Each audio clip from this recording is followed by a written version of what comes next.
My sister Brianna sent the text at 10:42 in the morning. It read, "Please don't come to the venue early for the official photos. Honestly, your whole look is a bit budget. It clashes with the luxury aesthetic I'm curating for the magazines." She added a shrugging emoji. I didn't gasp. I didn't throw my phone across the room. I simply calculated the return on investment of my dignity and found it lacking. I replied with one word, understood. Then I logged into the venue portal and hit refund on the $85,000 I had secretly deposited. 1 hour later, the wedding was canceled. Drop a comment and let me know where you're listening from and what time it is for you right now. I'd love to know who's part of our community. I sat in my home office, surrounded by the quiet hum of my dual monitor setup.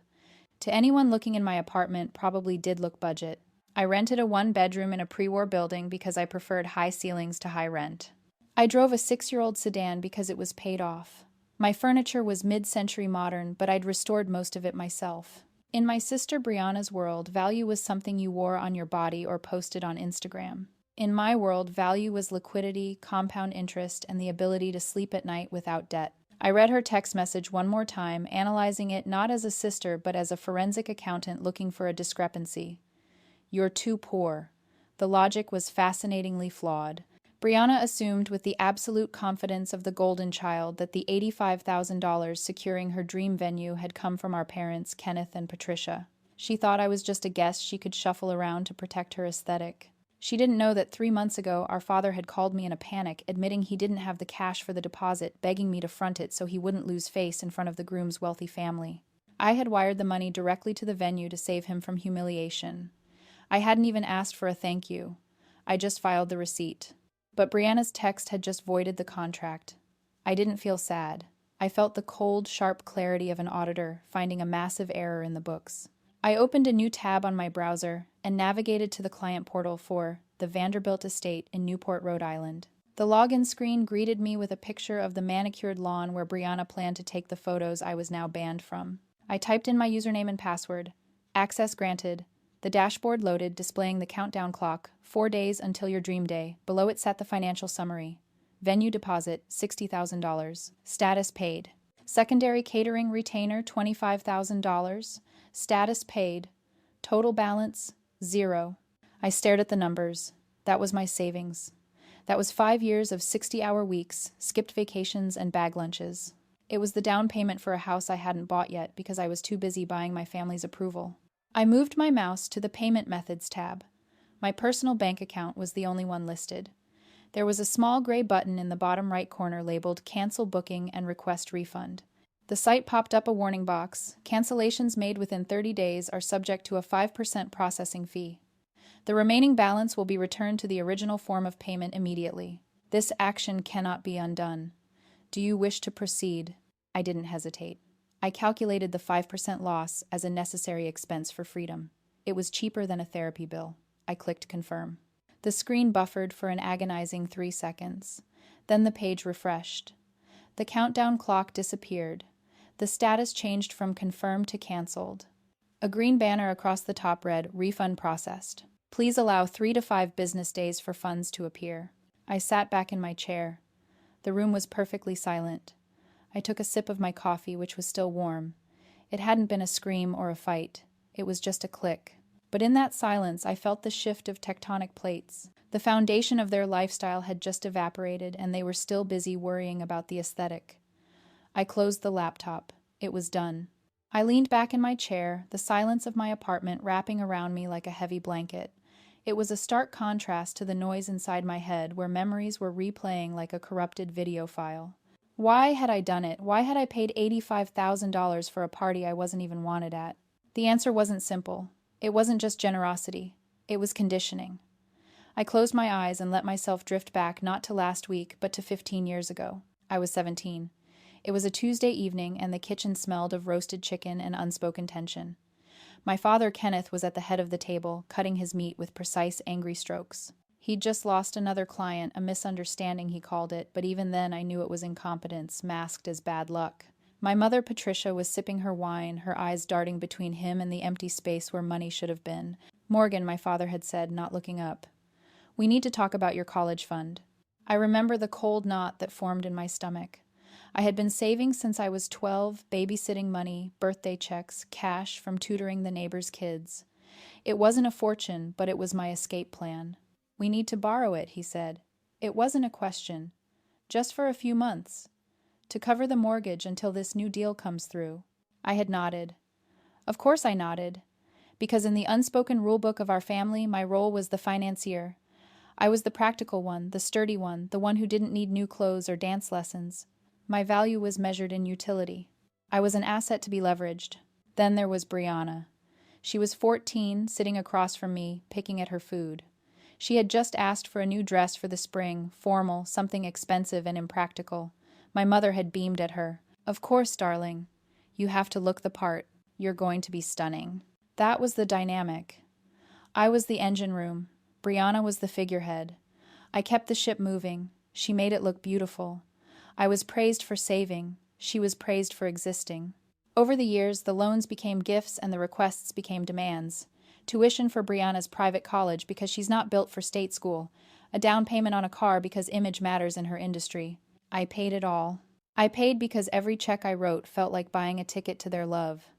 I thought if I just paid enough, if I just solved enough problems, eventually I would earn the right to be cherished, not just used. 3 months ago, when my father called me about the wedding venue, his voice had been tight with panic. "The groom's family. They're old money, Morgan. Real money. If we don't secure the Vanderbilt estate, they'll know we're frauds. They'll think we're—" He couldn't even say the word. "Poor."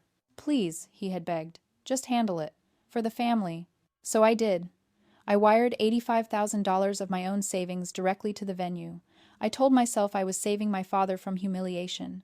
I told myself I was being a good daughter. But sitting here now, staring at the refund confirmation on my screen, I realized the truth. I hadn't been buying their love. I had been paying their ransom. I had been trapped in a cycle of normalizing their cruelty, convincing myself that being the financial scaffolding for their ego was a form of intimacy. It wasn't. It was exploitation. They didn't love me for who I was. They loved me for what I could fix. And Brianna. Brianna had absorbed that lesson perfectly. To her, I wasn't a sister. I was a resource. A resource that had served its purpose and could now be discarded because it didn't fit the aesthetic. The realization didn't hurt. It clarified. The pain of the text message, "You're too poor," wasn't just an insult. It was a revelation. They truly believed I was beneath them, even as they stood on my shoulders to reach the heights they claimed to belong to. I opened my eyes. The apartment was still quiet, but it didn't feel lonely anymore. It felt clean. I had spent 32 years building a foundation for people who would never let me inside the house. Today, I had taken my bricks back. 2 hours later, the shockwave hit. My phone buzzed on the desk, vibrating with the frantic energy of a trapped insect. Brianna. Then Mom. Then Dad. Then Brianna again. I let it ring. I watched the screen light up with their names, feeling a strange detachment like I was watching a nature documentary about predators realizing the prey had vanished. Finally, a voicemail notification popped up. It was Kenneth. I pressed play, keeping the volume low. "Morgan, there's been a mistake with the venue. They just called Brianna, saying the booking was canceled due to non-payment. Fix this immediately. We look like idiots. Tyler's mother is asking questions." His voice wasn't apologetic. It was annoyed. He genuinely believed this was a clerical error, a glitch in the system, that I, the family tech support and ATM, was responsible for correcting. He didn't connect the dots. He didn't think for a second that the poor daughter he'd just allowed to be insulted had the power to shut down the entire show. 10 minutes later, another voicemail. This time from Brianna. She wasn't annoyed. She was hysterical. "Morgan, pick up. The caterer just emailed me. They said the retainer was pulled. What is happening? Did you hack the account? Fix it now." I smiled a small, cold curve of the lips. Hack the account. The irony was delicious. They assumed I had stolen access, never once considering that I owned the account because I had funded it. The calls kept coming. My phone was hot to the touch. I silenced it and turned it face down. I imagined the scene in Newport. The venue manager, polite but firm, explaining that without the deposit, the date was released. The catering coordinator regretting to inform them that the lobsters would not be ordered. The panic spreading through their perfectly curated bubble like ink and water. They were scrambling.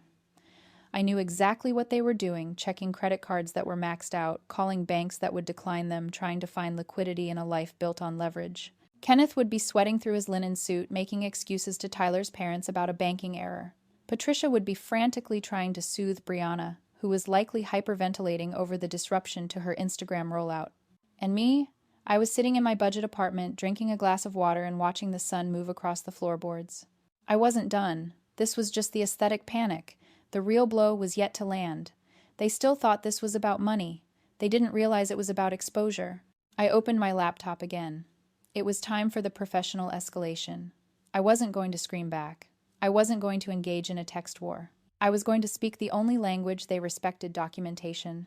I opened a new document and typed the header, Notice of Financial Separation and Asset Reclamation. It sounded official. It sounded final. I began to type, my fingers flying across the keys with the precision of a pianist playing a requiem. This letter serves as formal notification that all funds previously allocated for the event scheduled on June 15th at the Vanderbilt estate have been withdrawn by the account holder, Morgan. This action is a direct response to the written communication received on June 11th regarding the exclusionary terms of attendance. I attached the text message. I attached the bank transfer receipt showing the refund.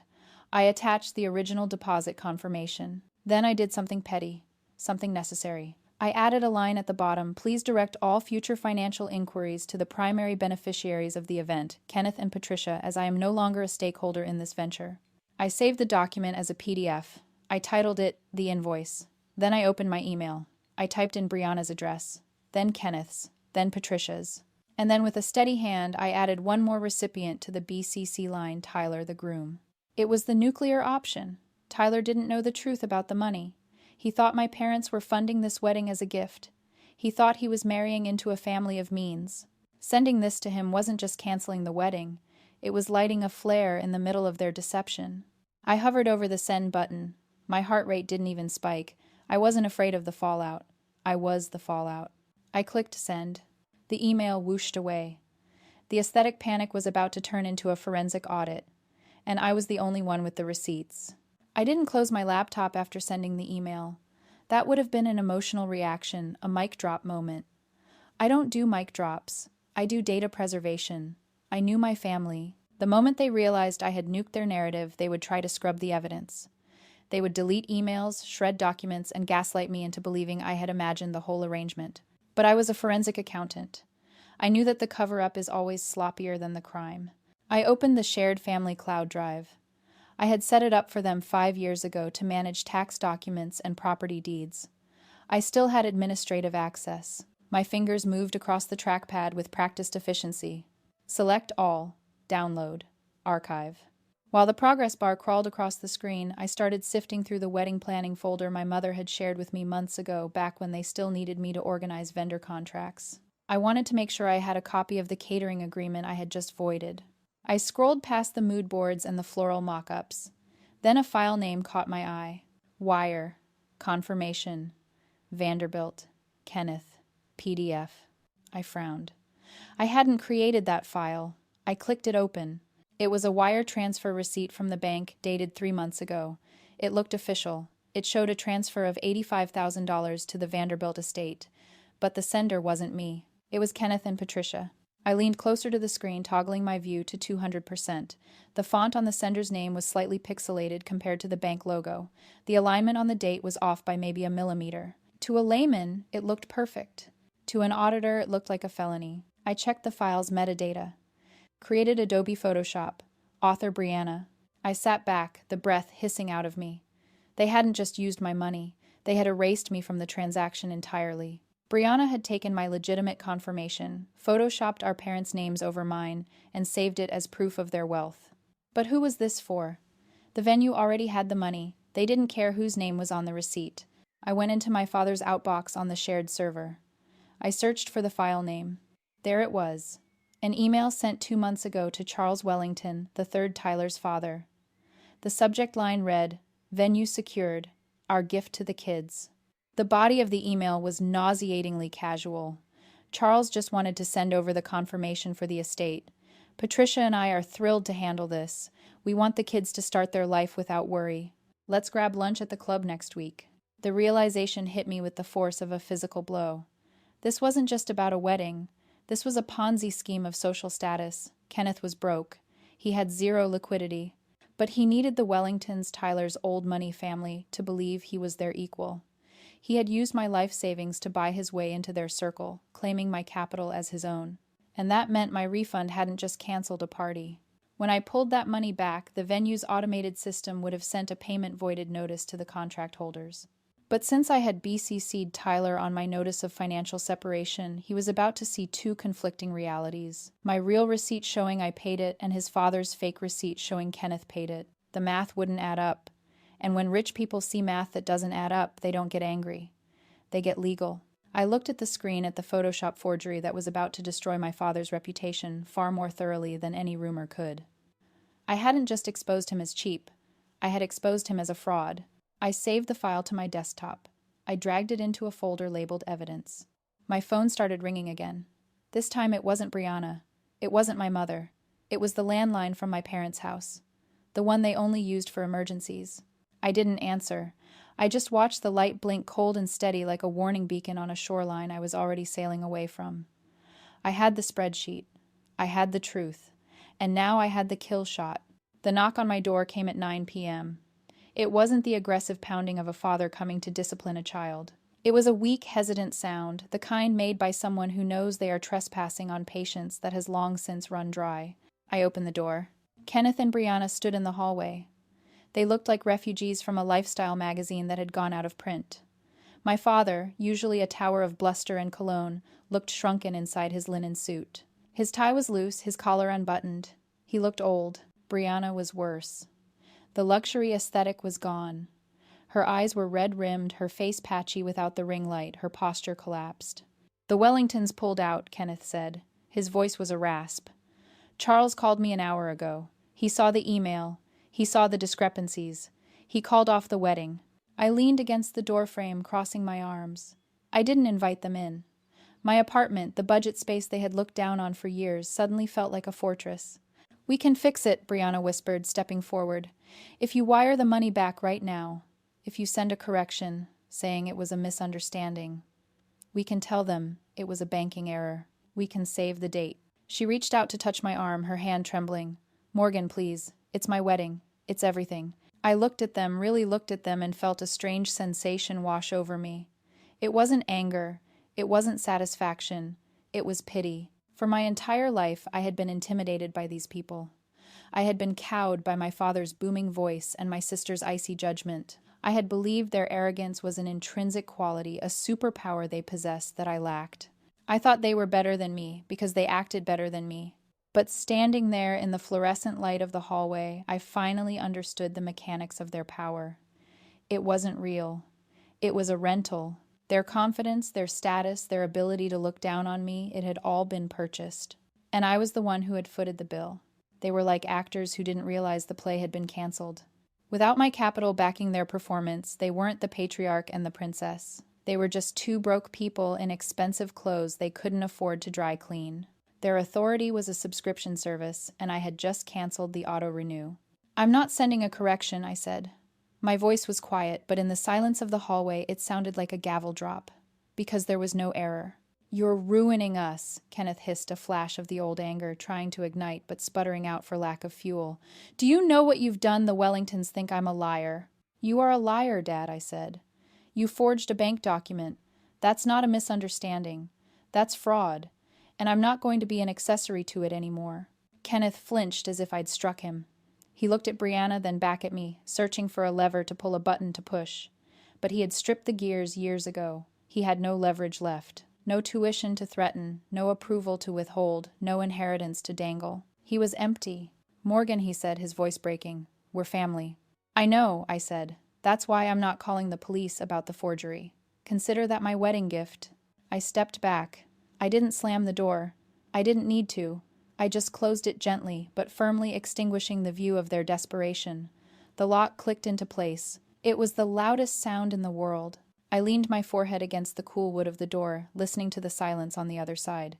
There were no more knocks, no more pleas. Eventually I heard the elevator ding, followed by the heavy metallic slide of the doors closing. They were gone. I walked back to my desk and picked up my phone. I didn't check for missed calls or scroll through the frantic texts that had accumulated over the last hour. I opened my contacts list. I tapped on Dad. I scrolled to the bottom and hit block caller. I did the same for Mom. Then Brianna. It wasn't an act of aggression. It was an act of hygiene. I was sanitizing my life of the virus that had been making me sick for 32 years. 3 days later, my phone pinged with a notification from my bank app. Direct deposit received $85,000. I stared at the number. It was just pixels on a screen, but my chest loosened in a way I hadn't expected. It didn't feel like winning the lottery. It felt like inhaling after being underwater for a decade. That money wasn't just currency. It was my time. It was every late night at the office, every weekend spent auditing spreadsheets, every moment of self-denial I had endured to build a safety net they had tried to turn into a hammock. I transferred the funds immediately into a high-yield savings account I had opened that morning, one at a bank my family didn't know existed. I labeled the account The Fortress. I sat down on my mid-century sofa, the one I had sanded and stained with my own hands. The late afternoon sun was streaming through the windows, illuminating dust motes dancing in the air. It was quiet, a deep, resonant quiet that settled into my bones. For years, I had lived with an invisible chain around my neck. It was a heavy, rusted tether that connected my self-worth directly to their approval. I thought that if I pulled hard enough, if I carried enough of their weight, if I paid enough of their bills, the chain would turn into a lifeline. I thought it would pull me closer to them. But sitting here in the peace of my reclaiming, I realized the truth. The chain wasn't holding me to them. It was holding me down. By refunding that money, I hadn't just canceled a transaction. I had snapped the link. I was useless to them now. I had no utility left to offer. I wasn't the financier, the fixer, or the scapegoat. I was just Morgan. And to them, Morgan without money was nothing. And that was okay. In fact, it was beautiful. Being useless to people who use you is the ultimate form of freedom. I looked around my budget apartment. I saw the books I loved, the plants I kept alive, the clean, uncluttered space that cost exactly what I could afford. My sister and father were out there somewhere, drowning in a lifestyle they couldn't sustain, chasing a status that had just evaporated, trapped in a prison of their own pretension. They were rich in the eyes of the world, but they were morally and financially bankrupt. I was poor in their eyes, but I was solvent. I was solid. I was free. I took a deep breath, letting the air fill my lungs completely. I had bought my own peace of mind, and it was worth every single penny. If you've ever had to buy your own peace of mind, share this story. You are not alone.